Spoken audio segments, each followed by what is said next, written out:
mean, like I said, the escape room world, the adventure room world has gone in two very different directions. Either let me make it very, very difficult so that nobody succeeds, or let me make it accomplishable so that everyone leaves with a sense of accomplishment, like they had a good time. Oh yeah. And that's kind of where we are. You know, we don't want to tout that, you know, only 10% of the people who finish this, who came here finished this successfully. No, we don't want that. We want everybody to have that sense of accomplishment. Now, that's part of the reason that there are tellers, because they are there to assist you when needed. He did give us a few pointers. And if you need it, that's good. And he's watching the time usually. He or she are watching the time usually. And so yeah, we got really close. they want people to have that sense of excitement, but the goal is not to see how crafty and clever we can be, but how much fun you can have. The first 2 years of the Vault of Souls were great because we could establish some really cool stories and get people caught up in what atmospheric theater can be.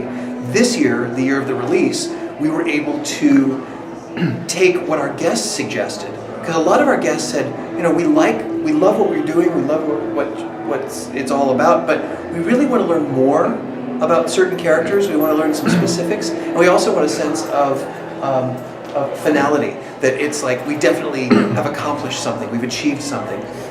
Because when you have open-ended atmospheric theater, all too often people feel as though they missed something somehow. And I always told people for the first 2 years, the story that you leave with is the story that's right for you. Well, our guests specifically asked us, can we make it more personal and more guided? And that's why we created the release rooms, and we completely stayed with all of the mythology and have reinforced 4 of the most popular characters. You know, that's one thing I would actually say, is I kind of liked the way that it was set up the first, not that I disliked this year, but the way you had it set up the first 2 years, where you would enter a room and instantly you would learn about these characters and where they came from, who they were, and all that. And then every time you would come back to the room, you would learn a little bit more about them and a little bit more about their life. And we did have some guests who were like that as well, who were actually eager to get more information. So unfortunately, or fortunately, depending on which side of the pendulum you happen to be on, we've taken this year to really just kind of focus in and give guests that little tiny gem of here's everything encapsulated, and look, you accomplished something, you achieved something, so people leave feeling a sense of accomplishment and playfulness and completion. So with being a first timer like myself, what do you want to pass on to people that might come back for another year? Well, I think that the most important thing to recognize is there's always more to discover. Okay. And you know, if you've done one release room, that means there are 3 that you haven't done. We will continue to enrich the entertainment package that happens outside of those release rooms. You know, this is not. We don't like to think of ourselves as a release room. We are an evening. You know, our website is elegantfear.com for a reason. We want people to come and experience an elegant evening. It's a grown-up way to celebrate the Halloween season. And one of our recent reviews basically just said the sexiest way you can celebrate Halloween. And I love that idea, because it's not about blood, guts, and gore. It's not about people jumping out at you. It's about living in an environment and an atmosphere where you can get to interact with so many different characters who will all give you bits and pieces. I think that, you know, in the years past, that all happened in the basement. Now it happens throughout the building. So we've taken the entire building and made it so that you can explore and delve and get more secrets and answers the more you actively participate. Okay. I will say I definitely enjoyed interacting with the characters up on the 3rd floor. Yes. I do love that too. That was a nice touch. I liked being able to talk to the Dominatrix, to talk to Dr. Truth. Well, and that's kind of what we wanted to do, is because, like I said, instead of just keeping it all of that interaction down in the basement, we were now able to bring it up here where guests can, and we could never have done that had the spirits not been released.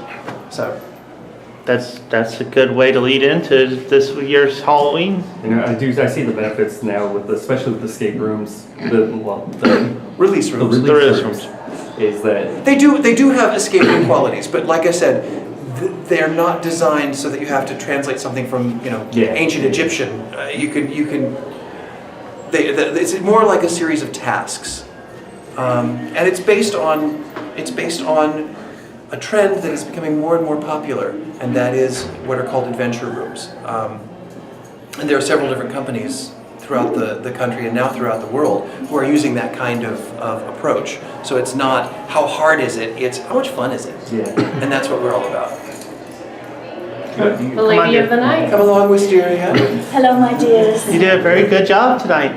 Oh, you mean by summoning the spirits? How many did you get tonight? I think we got 4. Oh, Did we miss the dominatrix something? Oh, we did miss her.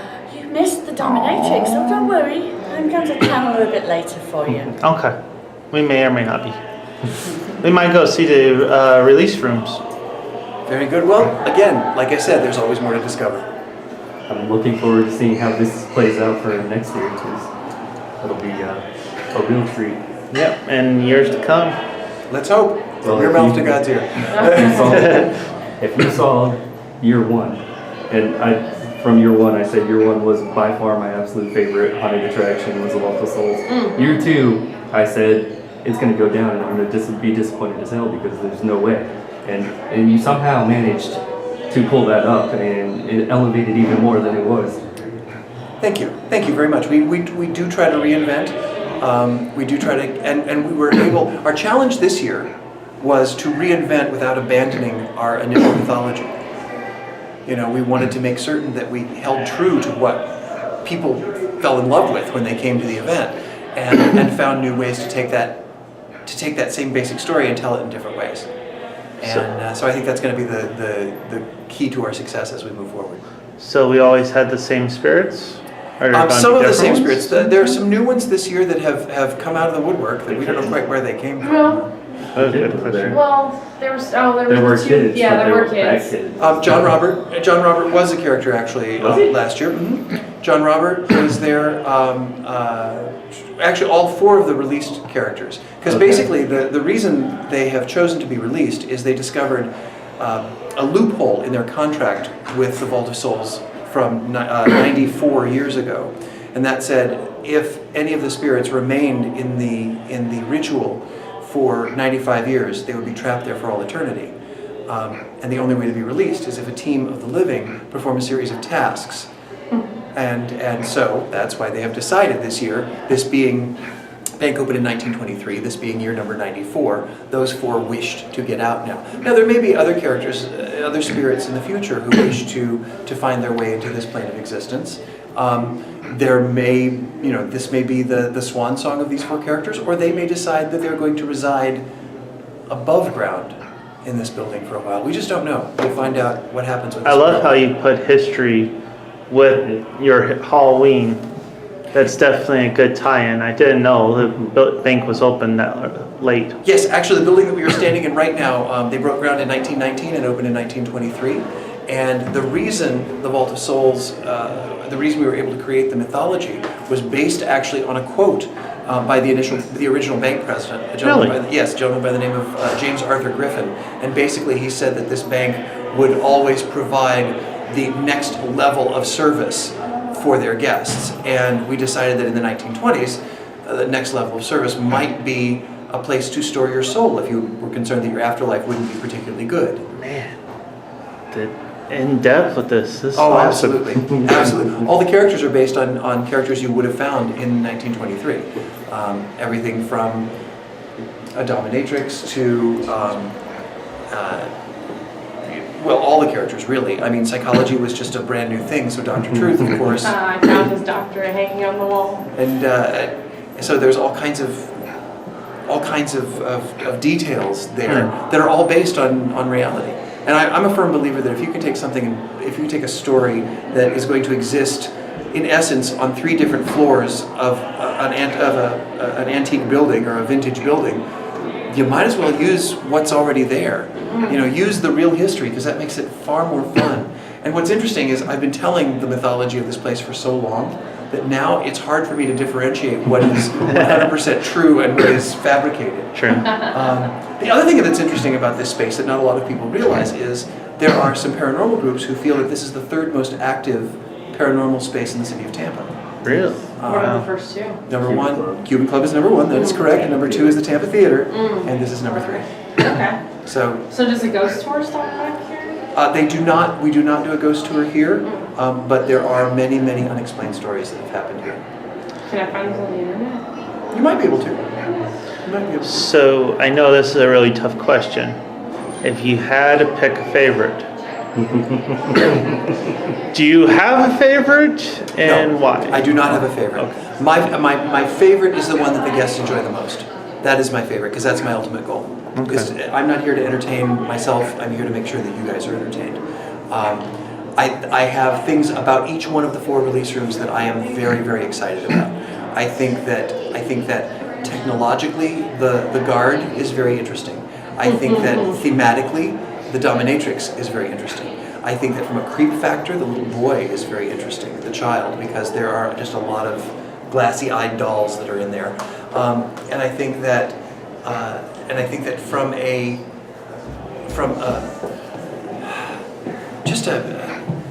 all-around sort of odd vibe, that's what I like about the Doctor. The Doctor for me was the hardest to write because I wanted to keep the first room, the mirror room, very open. And so it was challenging to find ways to hide clues in an open room. And so it was very enjoyable for me. So with the Doctor, is he actually a psychologist? Yeah. Like, Yes, you found his I found his diploma. doctorate hanging on the wall. Yes. but is this his real doctorate or is this just a? No, he was actually the character is. I would love to say he's based in history. He is somewhat based in history, but not a specific person. Okay. He as a psychologist, he started to explore with what was called reflection therapy. And reflection therapy is when you would have someone stand in front of a mirror and you would point out all their flaws. So it was a way to break people down, and it was very controversial, and that's why he is referred to as Dr. Truth. So I'm just going to throw out here just a little tidbit. Does his degree say psychology on it? Yes, it does. Okay, so back in the 1920s, psychology didn't exist. Yes, that is true. His degree would be in biology. This is the psychology nerd in me coming out. That is true. The 6-year psychology The nerd. sad thing is, if I had done that, today's audience would not have They understood. would not. That's So- true. But little nerds like me would have looked at it and been like, I love it. I love it. Well, you have to look very, very closely at that because that also has another Easter egg in his diploma. okay. But you have to know my history in order to understand what Oh, it is. I Hell, want- a Scream reference, huh? Oh, I didn't. Oh, Sorry, I tried do reading have to it ask, to everybody, but nobody 3 paid years attention in to now, me. is it still as rewarding, or would you prefer to go back to a you're good with that. macro hunt? Oh gosh, I am so lucky to do what I love every single day, and to do it in essence. I don't want to say on my terms because that sounds really arrogant. The creative freedom. But I have creative freedom here to do an awful lot. That's a hard question. I don't miss the blood, guts, and gore of a mega event. I love the fact that I have the time in this event to do exactly what we're doing now, and that is to talk with the people who are enjoying themselves. Yeah. I get far more guest feedback here than I have ever done in any other event that I've ever done. Because I can just sit and chat and sometimes sit down and even have a cocktail. You know, not until midnight, that's my rule. But, It's midnight somewhere. it's always midnight somewhere, that's true. You know, it's not to say that I would never go back and do, you know, anything else. But right now, I just, like I said, my goal, even with, and I know I should never say this to Halloween fans, but as long as I'm letting people have a good time, you know, whether it's a Halloween event or a Christmas event or whatever it is, You know, I feel satisfied and I enjoy it. And now, I personally love Halloween events, but my goal is to provide a form of theater, be it atmospheric or otherwise, that make people feel something, whether it's terrified or warm and fuzzy, or it doesn't really matter, as long as they feel something. it's funny you say that because I did mention on a few online forums that Halloween Horror Nights, I believe, is what we were discussing, and I said that some of the houses were more fun than others, and I believe the one we were talking about was Scary Tales in 3D, and people said, yeah, but it's not scary. Right. And my response was, I've been doing this for so long now, I don't go looking for fear anymore. I'm going to have a good time. Yeah. And a lot of people seem to get very upset about that. Yeah, no, I understand that. I understand. Well, it's like you know, if you're a listener of my podcast, He is. Every episode. yeah, so you know I'm really behind. And no worries, no worries. Come on down. You have to get to that part. Try the final one. Did you like it? Pretty good. Yes. Isn't it tasty? It was too small. Try two. Spoken like a true alcoholic. I'm the one that was doing fisting upstairs. So the idea of Fair. the idea of we're here to entertain. That's the bottom line. We are here to entertain. And when it comes to the podcast, I've talked about this a lot. My goal is to create theater. My listeners for the podcast, A Scott in the Dark, which you should be listening to. What's that about asking if you're going to plug? I'll do a plug, and Okay. you can get to it at ascottinthedark.com or Okay. find me on Facebook. Perfect. There will be a link in the description. There'll be Great. links, Great, descriptions, it'll and be all right that. here. Just right there. It's right. Just put it right in there. That'll be great. I'm on the Facebook page. But no, I love doing it. It all started because of actually interviews like this one, where people are like, you know, why don't you ever just talk about what you do? You know, because I'm always talking about a specific event. So I just decided, well, yeah. It actually started as a suggestion that happened at the Midwest Haunters Convention, and someone said, "You're teaching classes. Why don't you put this online?"